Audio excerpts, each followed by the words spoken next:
Wow. Lot to unpack there. We are back. That was the 147th press conference of E3 2015. I'm joined with Mitch Dyer and Marty Sleva. Hey, Brian. Two of my favorite people in the world. Square Enix. What did we see? There was so much in there. Yeah. Let's start with the big one, Just Cause 3. Is that the big one? So that's where we're starting off. That's the one I understood the most. Yeah, the conference. This is Square's first conference. Sort of shows. Growing pains. I'm sure next year will be better. Just Cause 3 seems really cool. I know, Mitch, you're a big fan of Just Cause 2. Yep. You actually flew out to... I went to Stockholm and played That's Just right. Cause 3. Yeah. The game is a lot of fun. I mean, you look at the footage here, like it looks ridiculous. All this insane stuff is happening because you're tethering things together and smashing them into each other. And it is super easy, and it is really fun to do that. And this game, you know, more than Just Cause 2 even, it has great destruction, spectacular explosions. It is a big, dumb action movie, and the exact kind of thing you want from a video game. So what is this guy's problem with this island? Why is he out to fight it? It's funny, too. It's like, this is my mother's homeland. Yeah, I'm here to wreck it. Yeah, I played this game a couple weeks back as well, and I mean, just to be perfectly honest, I don't care about the story. I don't want to know who these people are or what their problem is. Yeah. But the sandbox nature of this world is awesome. Yeah. Like, I love the idea of just like, I'm going to make my own stories in this. I'm going to go out, I'm going to grapple a water tower to a bear to my mom's truck and just have them all collide together to form this complete chaos. Have you cleared that with the bear? Is that the one I have to get a write-off on? Yeah. But it's insane. I mean, the wingsuit, like, traversal's amazing. I wasn't able to pull off these moves, but a developer was playing, and they were able to pull off these amazing sort of grapple and then glides that felt a little bit like Arkham City and Arkham Right, Knight and in a way everything. that just lets you keep going. You never really stop moving. Yeah, we totally. have parachuting and dual wielding at the same time, which is that man was upside down on a helicopter. because why not? Yeah. That guy's destroying roses. That man hates these flowers. Yeah, I mean, the game's gorgeous. The game seems like it's going to be a lot of fun. Just Cause 2 is one of those games that sort of over time the community really embraced and modded and added multiplayer and insanity that people really sort of gravitated towards. And that's something that they do want to do with Just Cause 3. I mean, I don't think they're doing multiplayer because I think they know they can rely on the community to do it and maybe even do it better. For sure, yeah. We didn't get a date yet.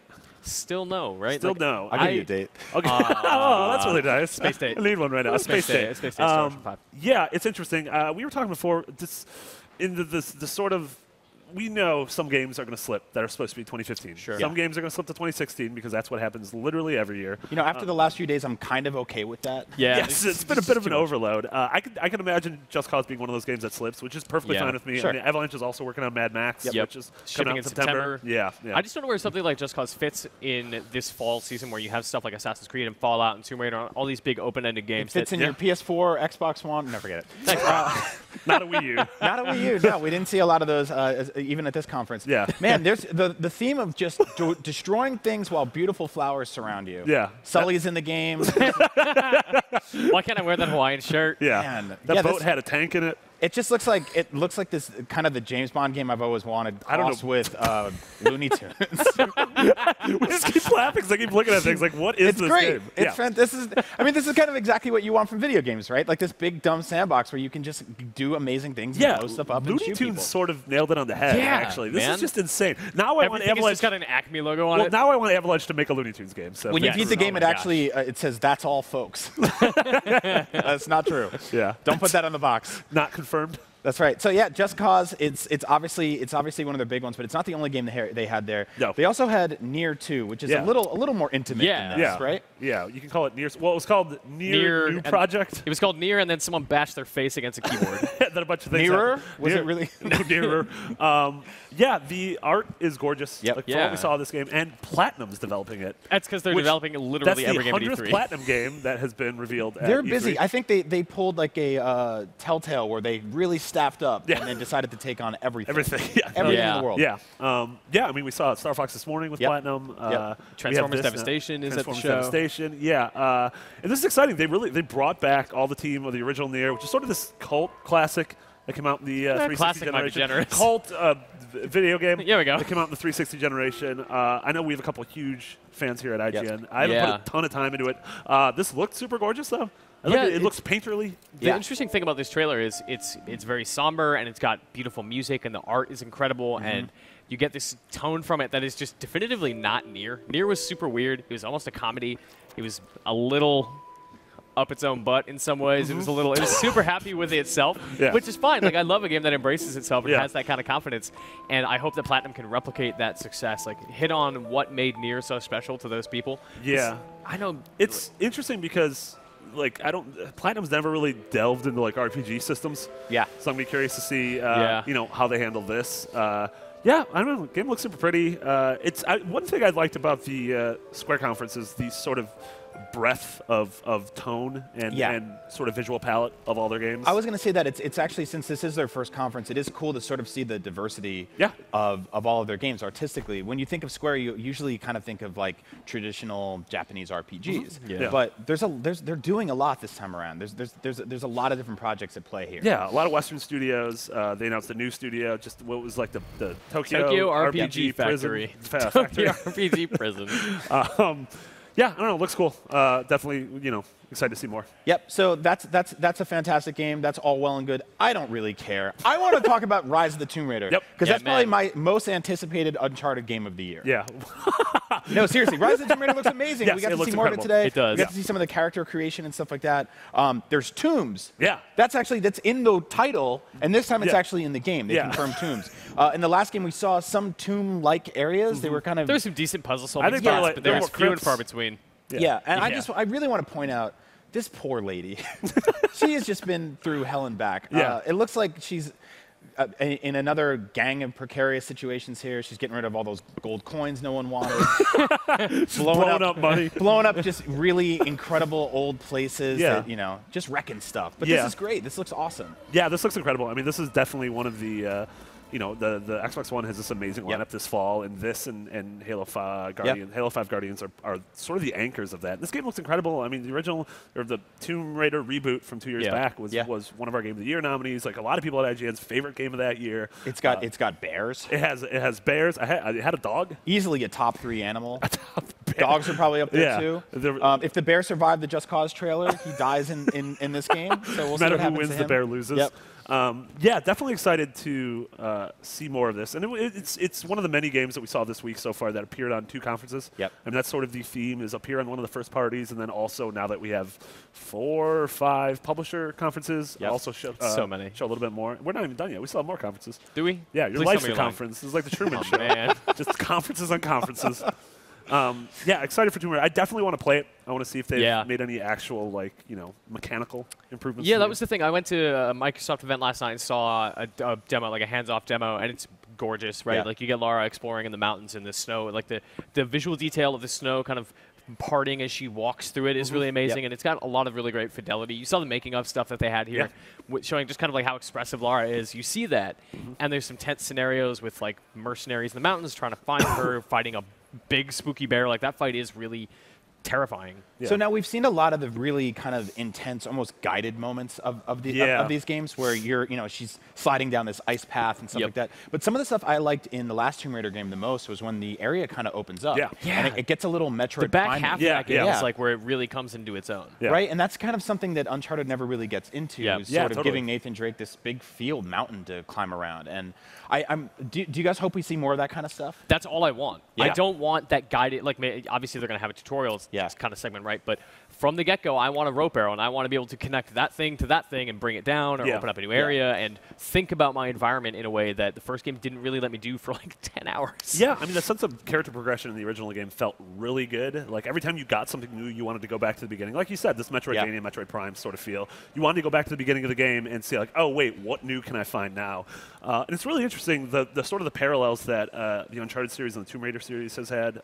Obviously, Uncharted, the series, owes a debt to the original Tomb Raider. Yeah. This Tomb Raider reboot definitely owes a debt to Uncharted, whereas what we've seen from Uncharted 4, even it sort of seems like it's opening up a little bit. The demo we saw at PSX and then the demo we saw yesterday felt like it was a little more open. Which is cool. They're kind of having this little back and forth, right? Yeah, and like the winner of that is us. Yeah, we get to exactly. play two awesome games. It's like Biggie and Pac, but hopefully no one dies. Yeah, speaking of people dying, Square Enix, death animations this time around in Tomb Raider.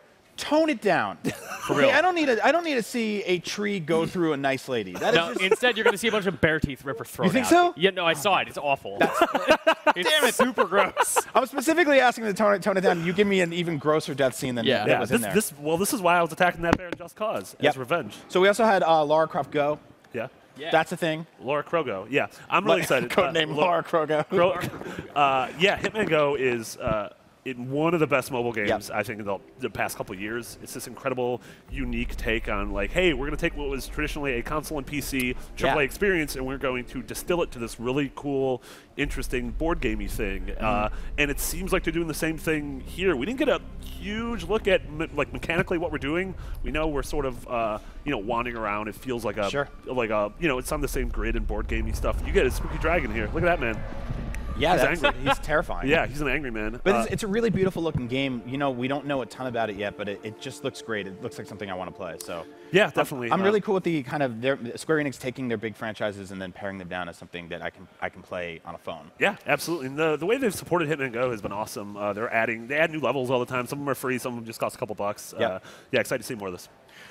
So we also got a small little game that no one was really asking for. No, I'm just kidding. Kingdom Hearts 3. Oh, my God. People have not shut up about this thing for the longest time. Yeah. Because it's taking two of the craziest groups of people in the world, which is RPG fans and then Disney fans, and marrying them together in a weird marriage once again. But somehow it works. Somehow it works. You take all these characters, you put them together, and it works. Yeah, totally. And we find that this is the sort of most lengthy look we've had at the game. They announced that sort of Tangled is the first sort of big Disney world that's going to appear. Disney World, like the theme park. Tangled's the first big world that's going to appear in Kingdom Hearts 3. This area that they show here seems super open. Look at this, he's jumped up. Look how far he jumped. Does he live? We don't know. Yeah. But it just seems great. It seems open. The combo techniques seem awesome. Yep. You see here, look at that man.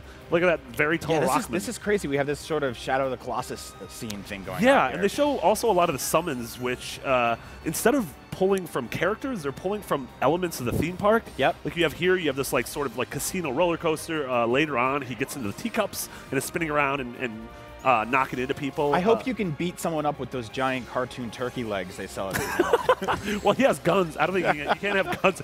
Giant cartoon. Those always seem really gross. Like salmonella. I would share one with you. Oh, it's enough meat for both of us. That's really nice of you. One of the things, a lot of us going in here, we were hoping to see a collaboration in this game with something like Marvel or Pixar or Star Wars. Which are three sort of worlds that didn't exist when the original Kingdom Hearts came out in terms of like Disney having ownership over them. Yeah, I mean, the sort of Disney universe is expanding even more than we ever thought possible. Yeah, I mean, and it's not hard to imagine that at some point in this game you're going to, go to the Death Star and team up with Luke, and then you can imagine Donald and Goofy as like R2-D2 and C-3PO in their costumes. That's all I can imagine. That's all I can imagine. Mitch just leaves. Yeah, I think the ride stuff is really clever. It's a really nice new twist. Yeah, totally. If you've ever been to a Disney theme park, there's something very special and magical about their rides, but you don't really get it like, California, one of those places that kind of feel kind of run down. Yeah, there's just like there's a pageantry and a magic to that. Absolutely. And I see it translated very well here. Yeah, and the trailer was bookended by these scenes where two boys were playing chess. It was Lost. It was like Lost as the Man in Black and Jacob. Yeah. Can't go 5 minutes without talking about Lost. Yeah, says the guy who brings up Nintendo or bears or horses every 3 minutes. All right, so let's talk about World of Final Fantasy.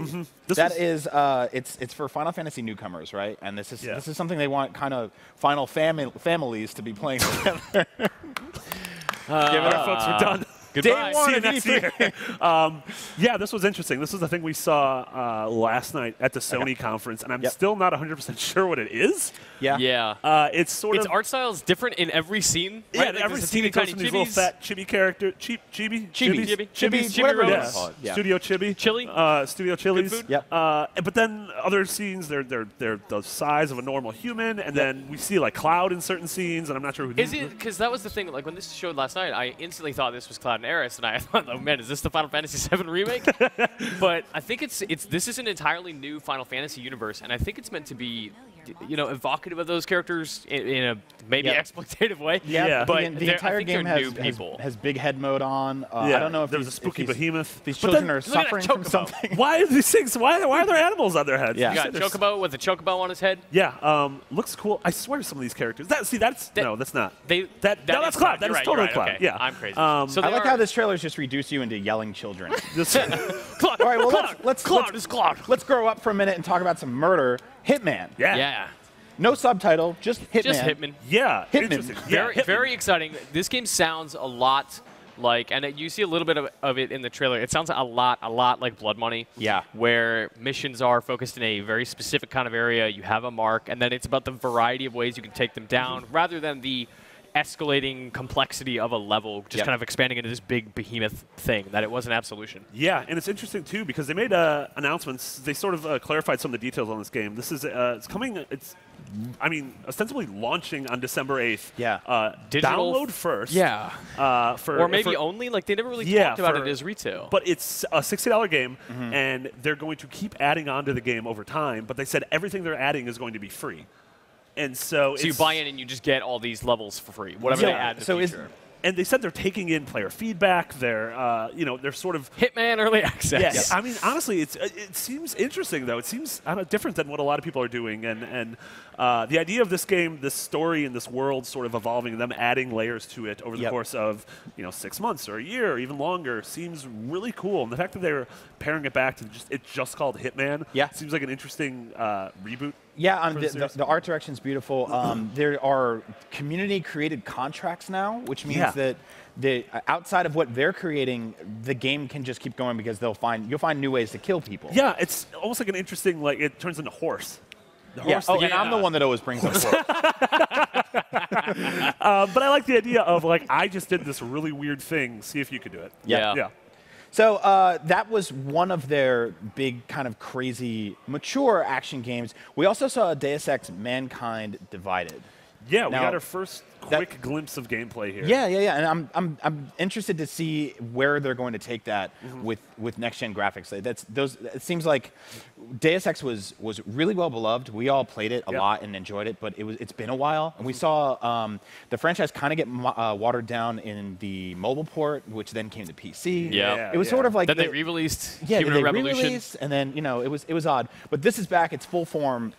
It looks incredible. Yeah, it looks gorgeous. Big fan of the fact that most of this trailer is just people talking. Yeah. And that was my favorite part about Deus Ex, was being the kind of investigator. Adam Jensen as an action hero, I don't really care about. I don't, he's got a great variety of skills, but I liked, navigating these environments stealthily, like you see here. He's just hiding. He's got a silenced pistol. That was the way I like to do it. Evading people and then, talking my problems out, like Marty and I do.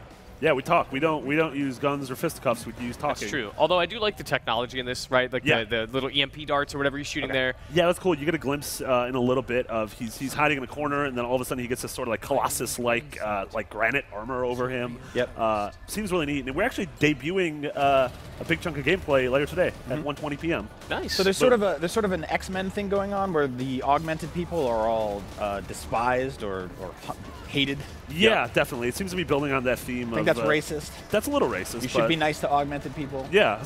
Augies. We call them. Don't do that. That is derogatory. Derogatory. Don't even do that. Stop that. Stop that immediately.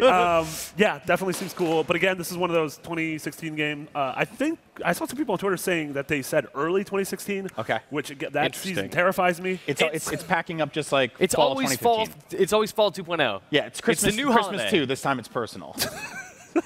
Video games, there are tons of them. Yeah. And we have to play them all, and we want to play them all. Yeah. And we're going to keep playing them all week long here at E3 2015. That was the Square Enix conference. What do we want to give it out of 10? Not very good. I mean, right? It was a little slow. There was a lot of stuff that just didn't go well, right? Like there were some presentation problems with translators not being on point. It's their first one, right? Lots of attention on games that maybe didn't deserve that amount of attention. But overall, I mean, the stuff that was good was really good. We did get a new RPG from a new developer. We got a first look at that. Nier 2 is a great surprise. Getting a look at this very new and different Hitman. Deus Ex trailer was great. There's a lot of good stuff to like here. We got to we saw Kingdom Hearts gameplay, and we got to rewatch the Final Fantasy VII Remake trailer, so 11 out of 10. Cool. All right. Awesome. Well, this is IGN. I'm Brian Altano with Mitch Dyer and Marty Sleva. We got some awesome demos for you coming up, so do not move. Order food, eat it right where you sit, and keep watching us forever. That's a threat.